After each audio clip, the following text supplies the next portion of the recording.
ঘরের ভিতরে দেখেন বৃষ্টিতে কি ঢুকে গেছে আমার ঘরে। আসসালামু আলাইকুম, আপনারা সবাই কেমন আছেন? আলহামদুলিল্লাহ, আল্লাহর রহমতে আমরা ভালো আছি। তো পদ্মাগুলো কিনে আনছি দেখেন। আর এদিকে খুব বৃষ্টি, তো কাপড় চোপড়গুলো নাড়িয়ে দিচ্ছি।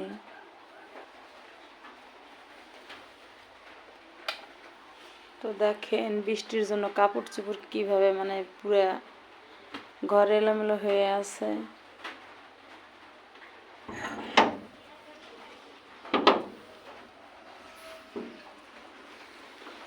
আর দেখেন কি অবস্থা। তো মনে হইতেছে কারাবন্দি হয়ে আছি আজকে 2 দিন, ঘর থেকে বেরোতে পারতেছি না। দেখেন কি অবস্থা। কিন্তু কালকে এই পুরো সিঁড়িটা আমার তলায় গেছিল। আর এই দেখেন পানি। তো আজকেও কিন্তু সারাদিন একভাবে বৃষ্টি নামতেছে।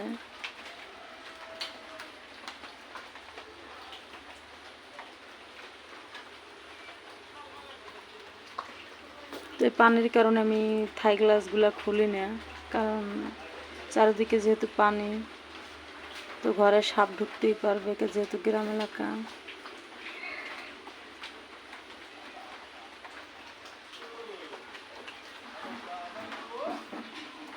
তো এটা হলো আমাদের যাওয়ার গেট, ওই দেখেন। তো ওখান দিয়ে যাইতে পারতেছি না, মানে ওই জায়গায় অনেক পানি। পুরো একটা কারাবন্দি জীবন চলতে আছে আজকে 3 দিন ধরে।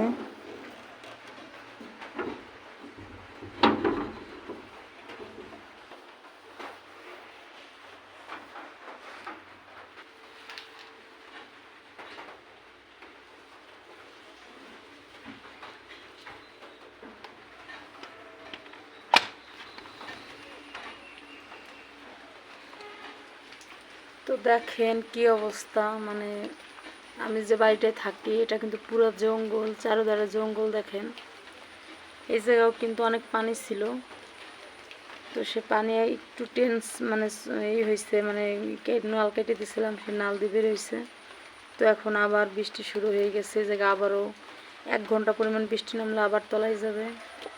তো এই হলো আমাদের জীবন, এই বৃষ্টির দিন। তো বৃষ্টির জন্য ভিডিও করতে পারতেছি না, মনটাও খারাপ যে ঘর থেকে বেরোতে পারি না।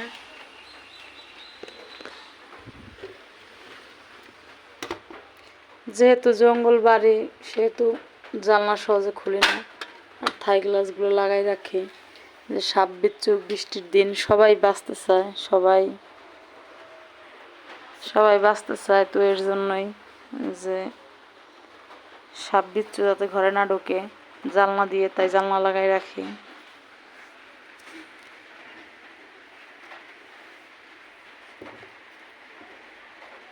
আসলে সারাদিন ঘরে থাইকা পুরো একটাই হয়ে গেছি, মানে কাহাবারুর সাথে ঘরে থাকতেই চাইতেছে না।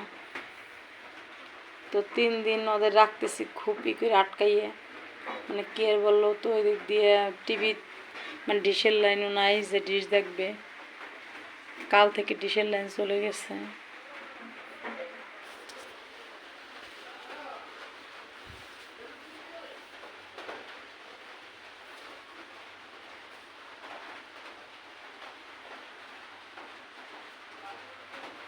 আর যেহেতু বৃষ্টি নামতেছে একটু শীত শীত।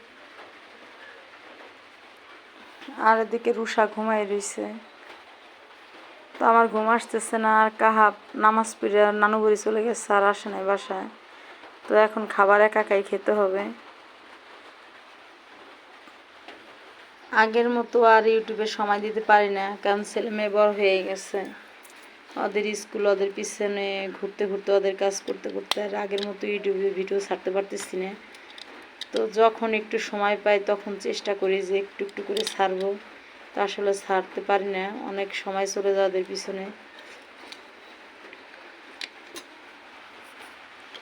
যেহেতু আমি একা খাবো, তো যেটুকু খিচুড়ি আছে আমার হয়ে আরও বেশি।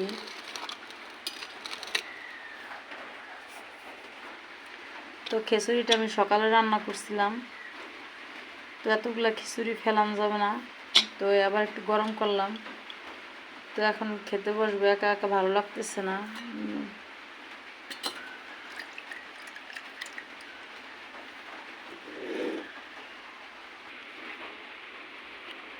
তো দেখেন কাঁচামরিচের আচার দিছিলাম, তো এখন খিচুড়ি দিয়ে খাবো।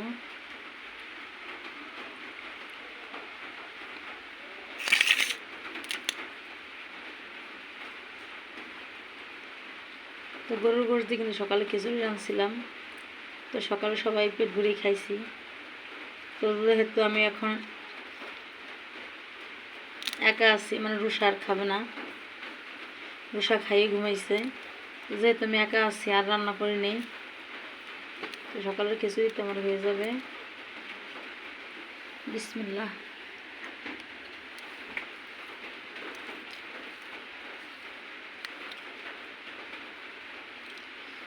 তো আপনারা সবাই ভালো থাকবেন।